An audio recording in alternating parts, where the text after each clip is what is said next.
Good afternoon, everyone. It is afternoon for me here in the US.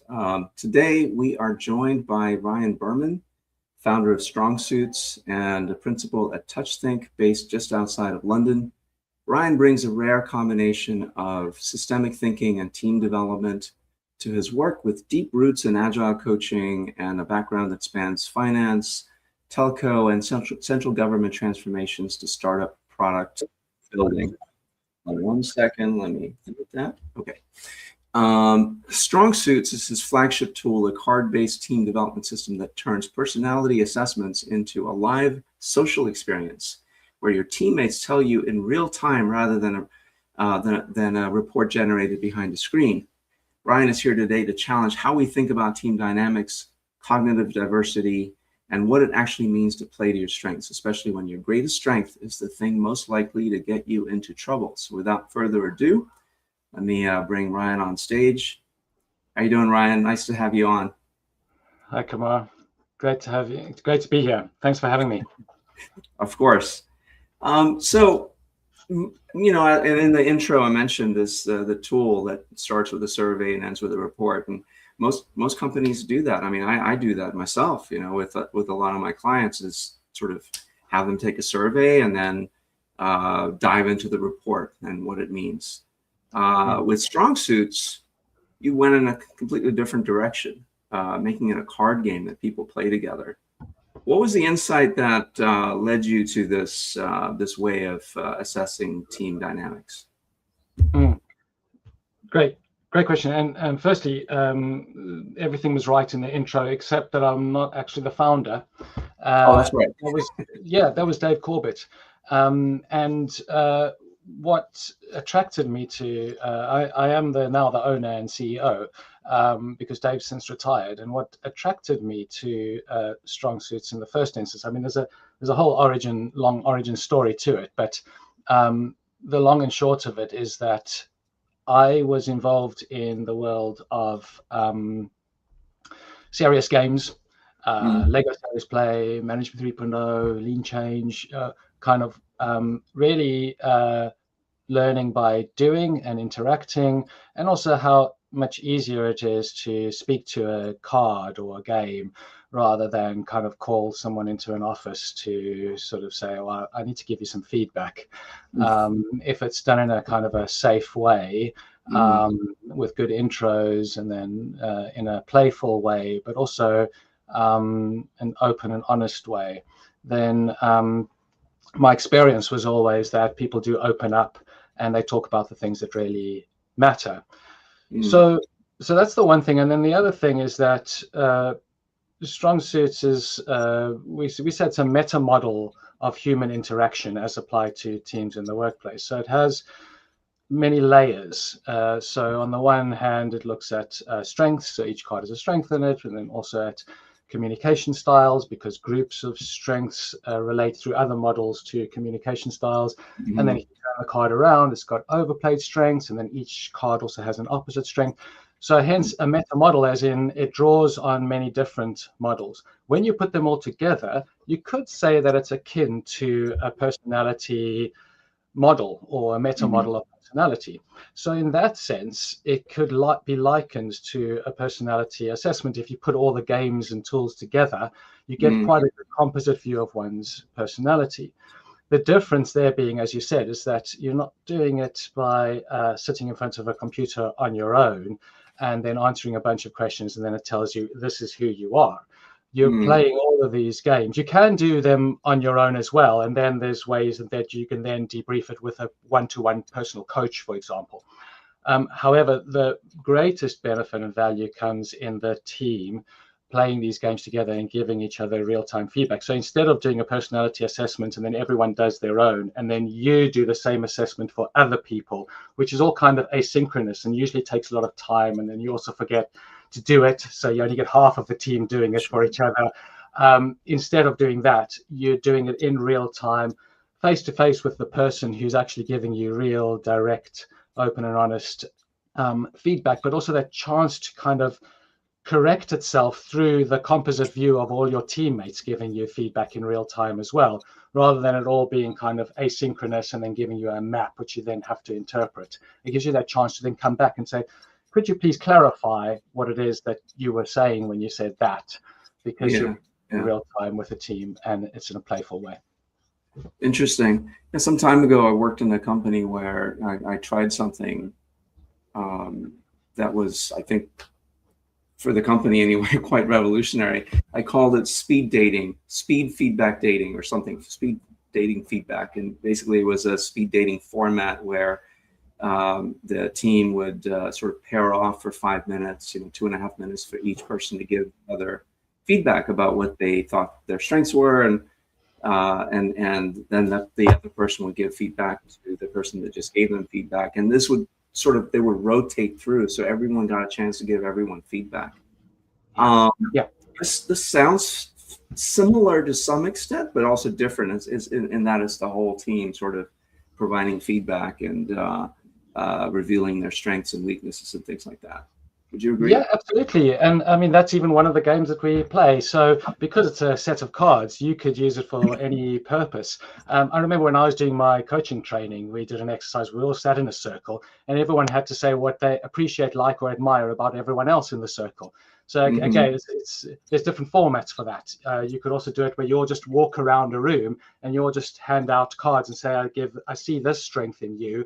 And then, that same card might be passed on from that person to the next person as well. It doesn't matter. It's not about the cards that you end up in with. It's the feedback that you get to give people in real time. So that particular game creates a lot of energy and buzz in the room. It's a great way to kind of give that appreciative feedback to people. But as I said, there's many layers to it. So you can go kind of wider with different games. We're thinking of coming out with a book of like 100 games of StrongSuits, for example, because there's almost infinite how many combinations and permutations you can put together. But we do have 8 flagship games, which that isn't one of them, but the 8 flagship games kind of take you through a sequence to get to unravel all the major layers of it. Interesting. Yeah, in the work that we do with leadership teams, we take the more traditional route, right? We do some sort of a personality assessment, and then we review the results with the team, and so the personality assessment sort of route, it's more personal, right? So the people gain awareness about themselves, but not so much about the team. But then the team awareness comes when we review the results together as a team. And I'm wondering what the pros and cons are of that approach as opposed to how you're doing it. It's the way you're doing it seems like it would be more fun, more engaging, and I don't know, maybe more useful. I have played a game like this with the John Maxwell team. John Maxwell creates something that they call the leadership game. It's card-based, kind of like what you're describing, and it's a bit random. There's a bit of randomness to it because you don't know what card you're going to pick up, and then the card tells you what you're supposed to do and so on. And that seems to be a lot of fun for teams at all levels, but certainly it's meant to be for leaders. So back to my question, what are the pros and cons of sort of the survey review results with the team approach versus something like StrongSuits? Yeah, I think we're maybe trying to get the best of both worlds. I mean, obviously we have a deck of cards which is quite versatile because of the different layers that we can get out of it, but also because of people's time and availability and so on, we try to blend the best of both. So starting out, you usually play the kind of flagship game is called Your Winning Hand, and it's about choosing strengths that you see in yourself, but also others people be able to then say, well, actually, I see more of this strength in you than that strength. And everyone ends up with their sort of top 5 strengths, which is a combination of how they see themselves, but also they can get clarification from their team members. That's just the starting point. Then we also have another layer which says, are there any opposite strengths in the team, like big picture and detail, for example? Generally, you can get the opposite strengths in the same person, but generally you'll find someone who's more big picture person, more detailed person. And then you can get to also see where that cognitive diversity in the team can be a benefit to the team, that one person is more big picture and the other person is more detail. Again, that gets revealed through the cards, and then you get to kind of talk about it in real time, where you might get in each other's way, but also where you might benefit from each other. Opposite strengths are often kind of sources of conflict, but they're also sources of real creative tension, and that's where you get the real creativity coming up, when you can use the best of those opposites. And then you can obviously move, like any good tool, into the mapping terrain, where then those groups of strength, you play other games where you force rank the cards against each other, and then you end up with communication styles, because that's another layer. And then you can map those communication styles on a map. Now, at that level, you could be doing all of what I've just described on your own and then have it all mapped, which we do have an app for. The difference being that when you do it, when you get to combine the best of both, then you get that real-time feedback, that how does the system see me, not just how I see myself, but also an opportunity to clarify that in real time. And then you can also get obviously the maps and the descriptions of your communication styles and your strengths, and all of that to take away with you as well, and then debrief either as a team later on or with a one-to-one coach. So we try to sort of bring the benefit of both together. Yeah. I love that. I love that. It seems like a good combination of very engaging activity, and it sort of draws out people that may be otherwise quiet, right? Because they're either not comfortable, and maybe they feel a lack of psychological safety in that team, and it may help level the playing field, if you will, for people that may not have that level of safety, or not feel it anyway on the team. So that's and I think that's the other thing that's maybe not typical to most personality assessments, is that StrongSuits is very strengths-based. So it's based on a multiple strengths framework. It's like a combination of lots of different strengths frameworks put together. So that you talked about psychological safety. So that the first game, obviously, as I said, we play is just looking at strengths. So you're giving that appreciation, and also with a good intro to say there's no better strength than any other strength. So it kind of lessens the judgment already on people as much as you can, and then also to say that everyone's going to end up with 5 strengths. So it's not, if someone says, I see this strength in you more than this strength, it's just relative. It doesn't mean you don't have that strength. It just means that so you start to build up the psychological safety in layers by first just appreciating what you see in other people, and then going into, okay, but does that strength ever get in your way? And that's when you turn the card upside down. It's an overplayed strength. Every strength at some point will become overplayed. The person who's very determined at some point will become pushy. The person who's overplaying kindness at some point might become too soft, might find it difficult to say no. And so, but once you've already acknowledged, we see this as a strength in you, and we see that you might sometimes overplay that strength, it's kind of a gradual progression to build up that psychological safety as you go along. Wonderful. I'm curious. So, you talk about how someone may hear from 5 different teammates, right? That they see the same strength in them. Something that maybe that person never thought anyone noticed, right? Like, wow, these people see the same thing in me. That's what does that do to the team's dynamic, would you say? And why doesn't a standard assessment create that same type of an effect, say in a live session like this?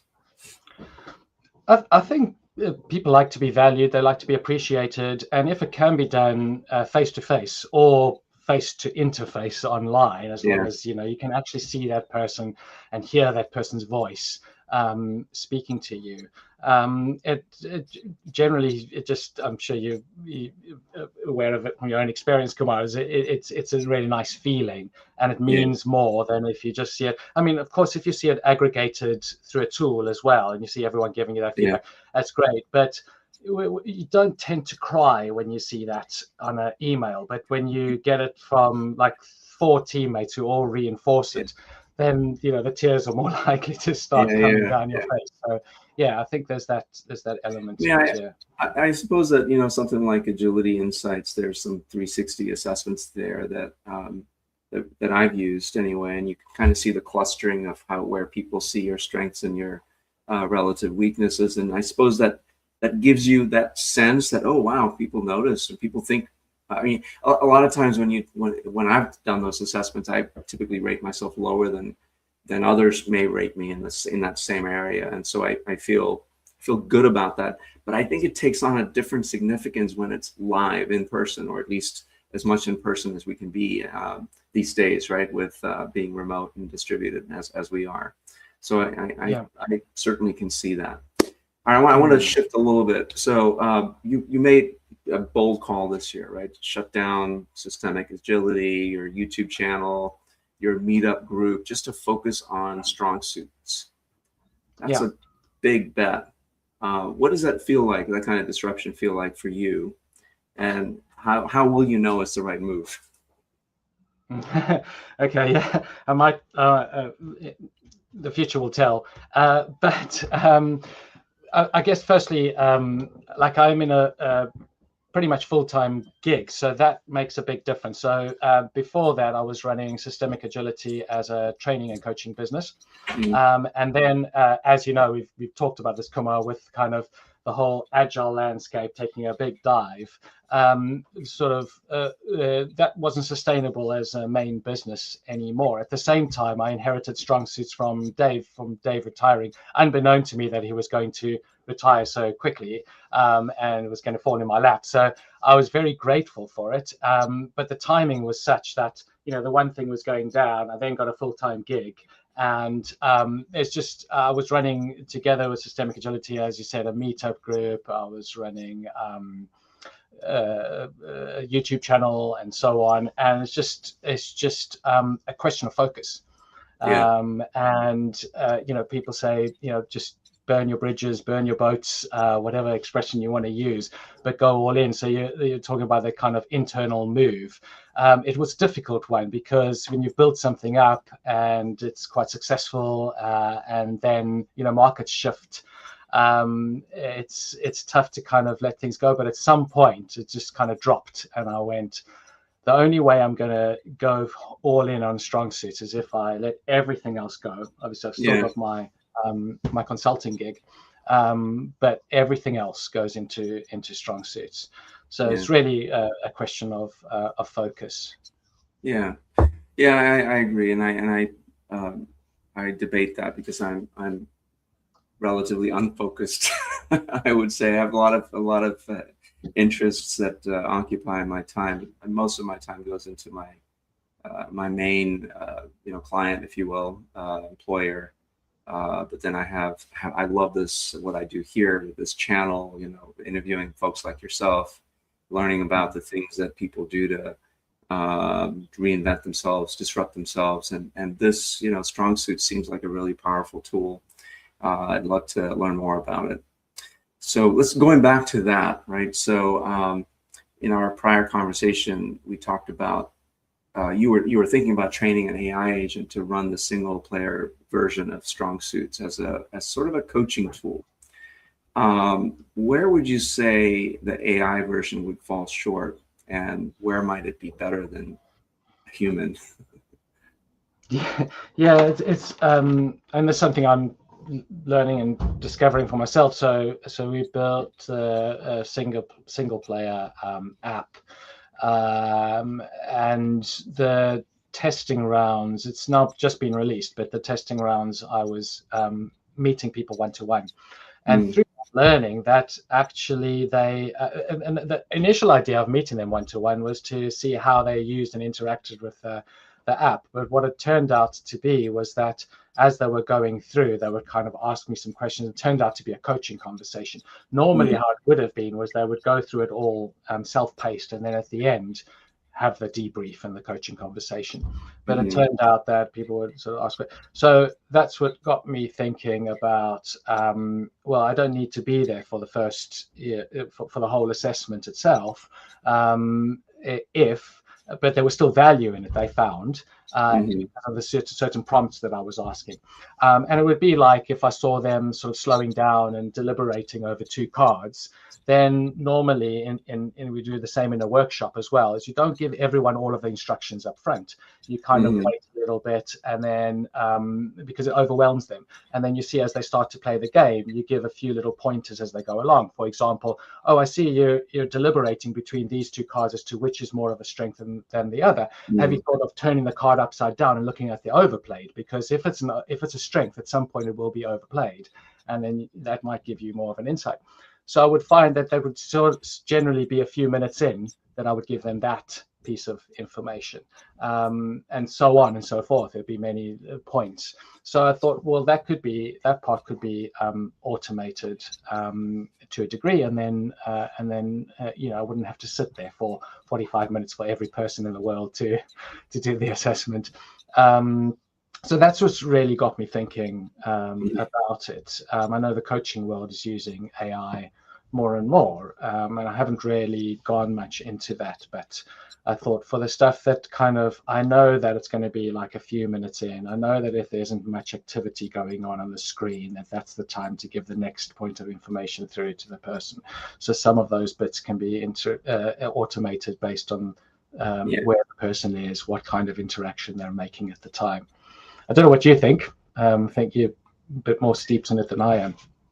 Yeah, I've been experimenting with AI as well, and in my practice. I mean, I still do some teaching where I teach some classes in coaching and facilitation and things like that. And I've been using AI more and more to help me evaluate how I teach and how I coach during the sessions, and then more recently evaluating how the attendees in these classes are teaching and coaching and facilitating in the simulation activities that I design.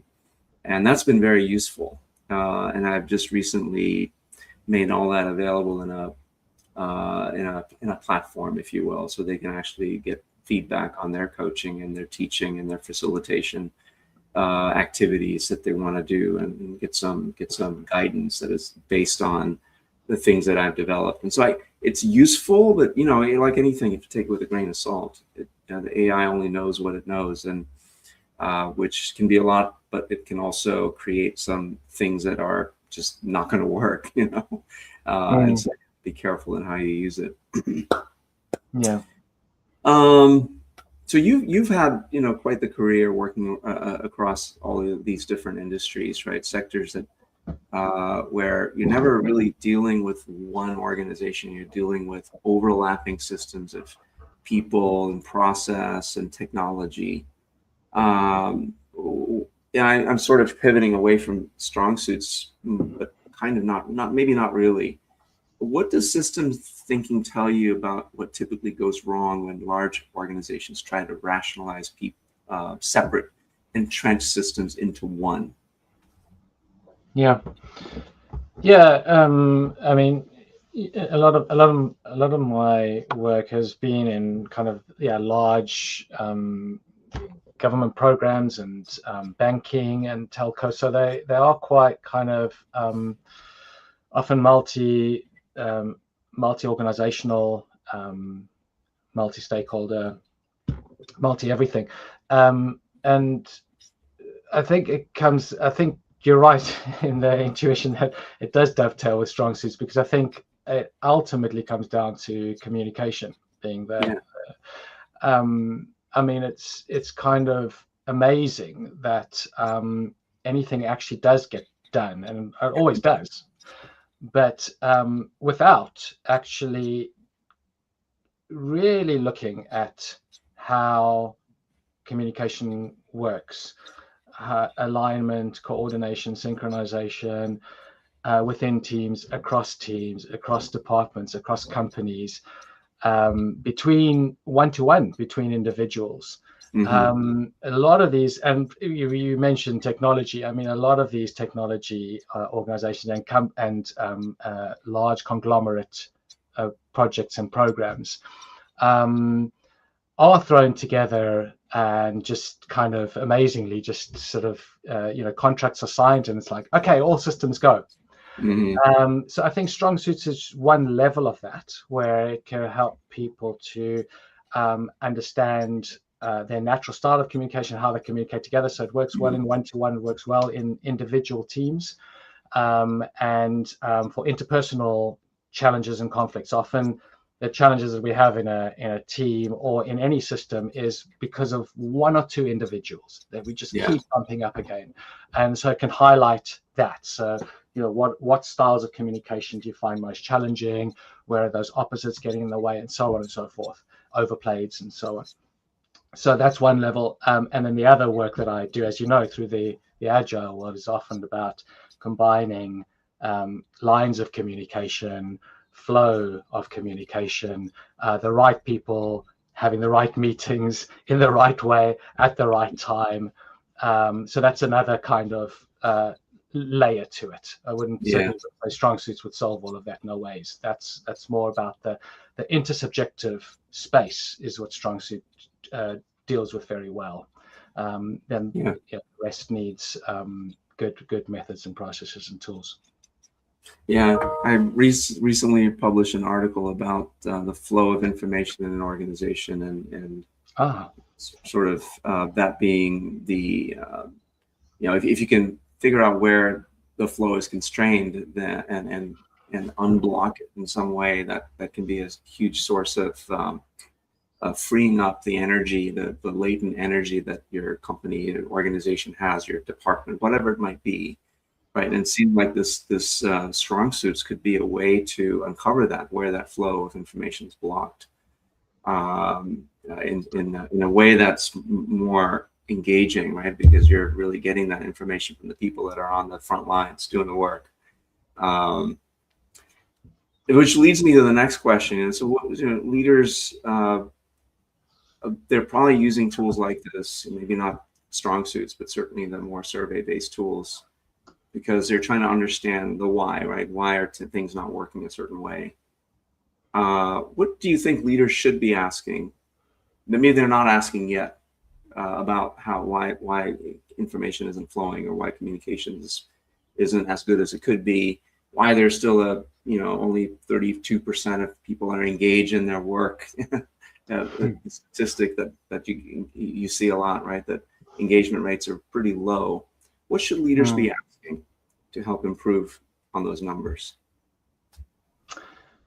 I think the one is, we've talked about it, is how can we communicate better?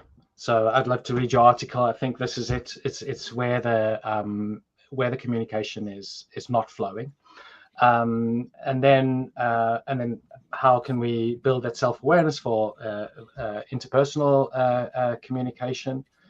I think is a big part of it as well. And I think the environment. So I think, like Kurt Lewin, behavior is a function of a person and their environment. I think StrongSuits tries to kind of bring in both to a degree. It's more focused on the person and the interpersonal communication and the team communication and self-awareness and all of that kind of thing. And it brings in the systemic lens, of course, because you're getting that feedback from all people. And then you can also take it to a departmental level and an organizational level, and you can see what kind of people we're hiring for, and where the gaps are, and where our biases are in terms of the people that we're rewarding in this company or not rewarding, and so on and so forth.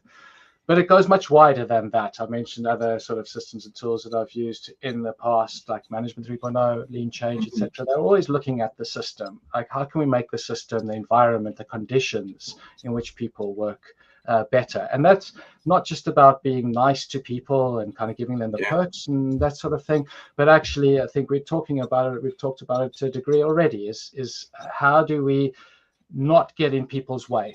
So the communication part that we talked about is one part of that. How can we allow people to do the best thing that they can do in the best way every day, that they can show up with their best strengths to the table, but also that the systems, processes, tools, reward systems, structures, everything is built in such a way to enable people to do the best that they can and be the best that they can be. Yeah, and that's really the title of this interview, right? So, what can we do to just prevent, I suppose, our best people from getting in each other's way. They're probably not doing it intentionally. They probably don't even know that what they're doing is causing friction. And how do we remove that friction? So I love that. So how do people try out StrongSuits and sort of figure out, is it something you just sort of use an app for? Do you have to get training on how to use this set of tools? So the first and best way always is to just buy a deck of cards and play with it and start to use it. So you could get a physical deck of StrongSuits.com, or a virtual deck, which would give you the cards in PDF format. They're optimized for online.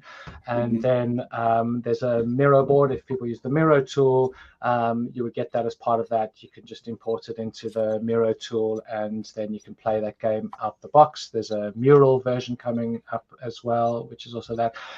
The full multiplayer app is not available yet. We started with the single player. So if you could also go and play the single player app, but obviously, as I said, that's not where the major benefit comes. It's really from the interaction and playing it in teams. So that will come further down the line. In terms of if you want to get really involved and you find playing it is really starting to reveal things, because you can get a free manual online and you can get the basic out the box games.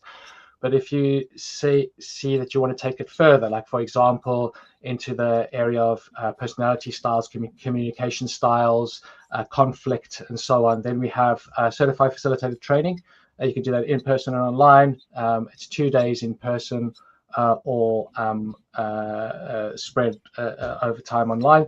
And then you can become that makes you a certified facilitator of StrongSuits. And then you get like a facilitator manual and more tools, part of a community, etc., etc. And then there's a further level which is called where you become licensed, a licensed trainer partner, where you can then train other people in StrongSuits, but you also have the full kind of licensing options to sell and resell StrongSuits and discounts and so on and so forth. Wonderful. Yeah. I'm definitely going to check it out, because I'm interested in maybe trying it out on some of the teams that I work with and giving it a run. So I'm definitely going to check it out. So how do people get a hold of you, Brian?